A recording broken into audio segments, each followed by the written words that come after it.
Pozdravljeni!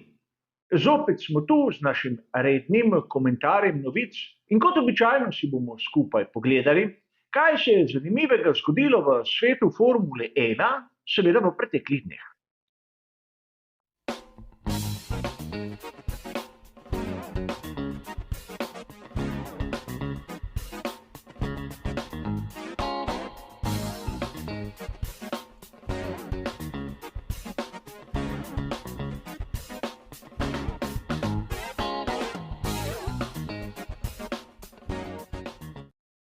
Tudi za danes sem izbral 4 različne sklope novic in kolikor vas kot običajno zanima, kaj piše v citiranih člankih, imate bližnjice do njih navedene v samem opisu.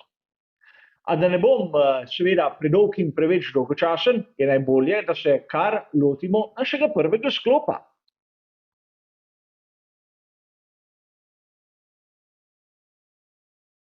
V prvem sklopu se bomo ustavili pri spremembah pravilnika, ki so ga pri FIA sprejeli pravzaprav tik pred začetkom vikenda posvečenega veliki nagradi Azerbajdžana.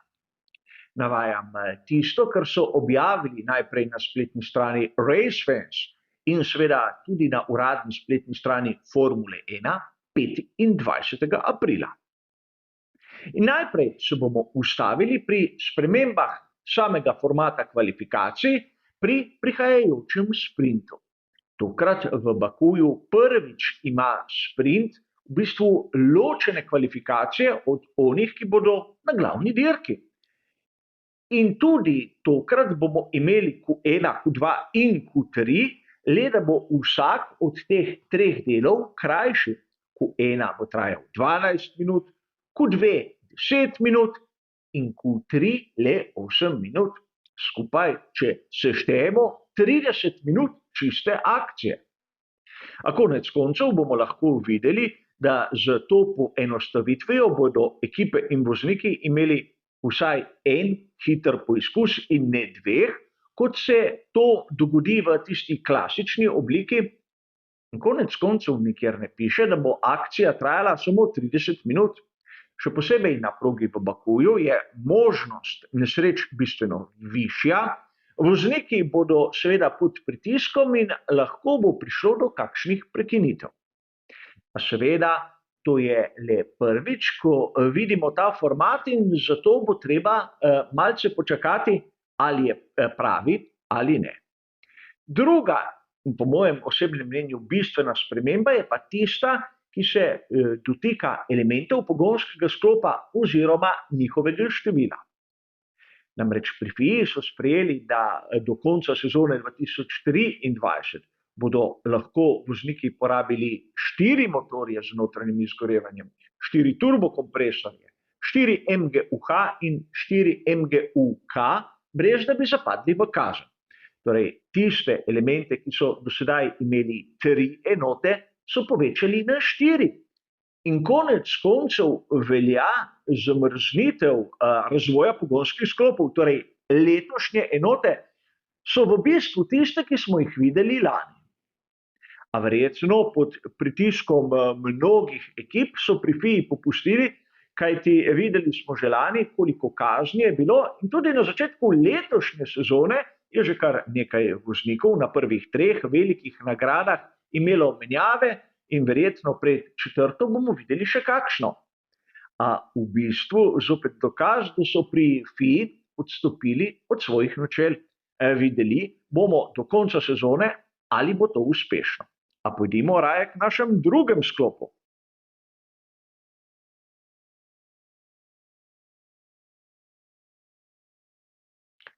V našem drugem sklopu se bomo ustavili pri temi, ki smo jo v komentarju novic že obdelali.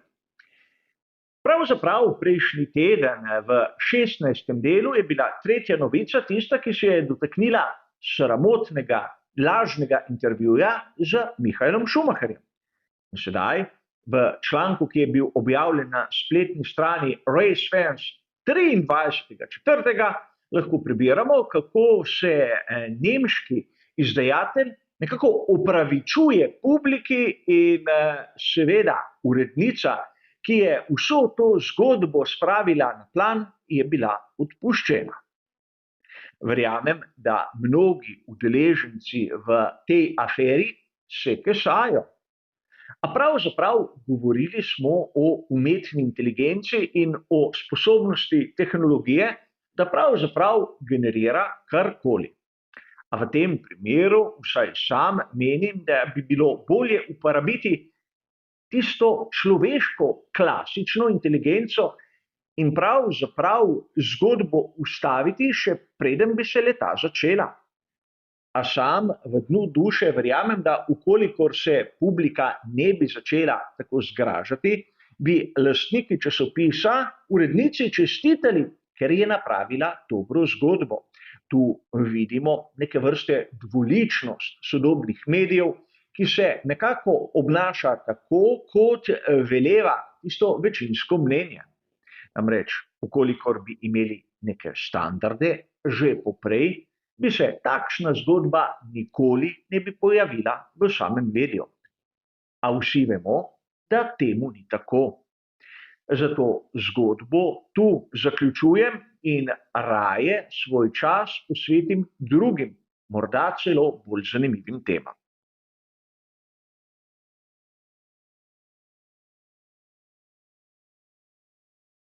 Bi lahko dejali, da je Toto Wolff lažnivec?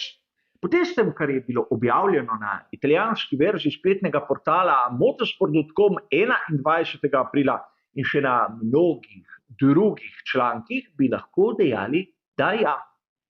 Namreč, če se spomnite prve novice našega 15. komentarja, sem tam dejal, da je Toto Wolff izjavil, da James Allison se ne bo vrnil v ekipo Formule 1.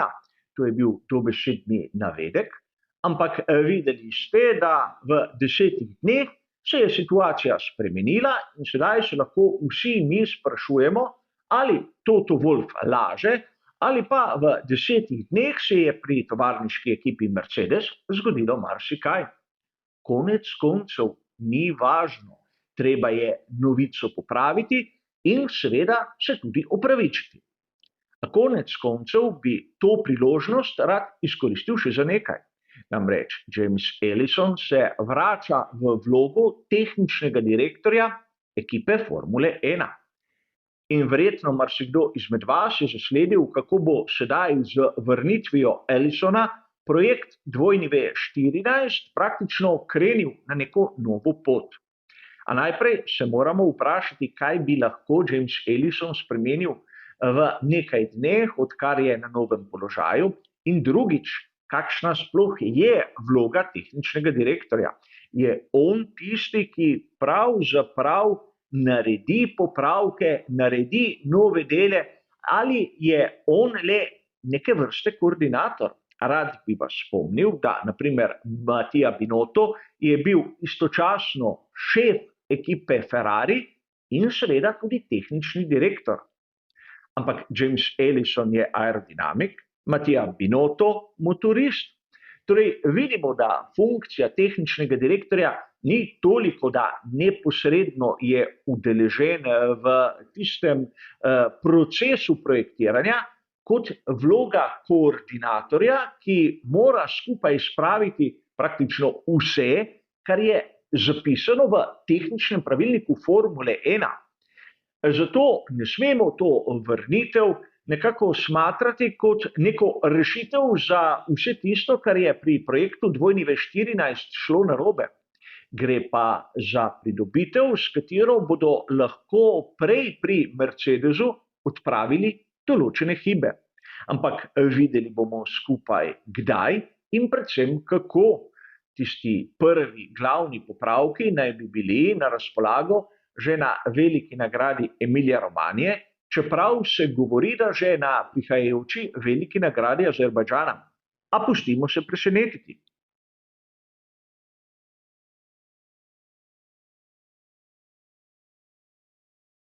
Za konec pa še 2 članka, ki sta bila objavljena na italijanski Gazzetta dello Sport, oba 25.4.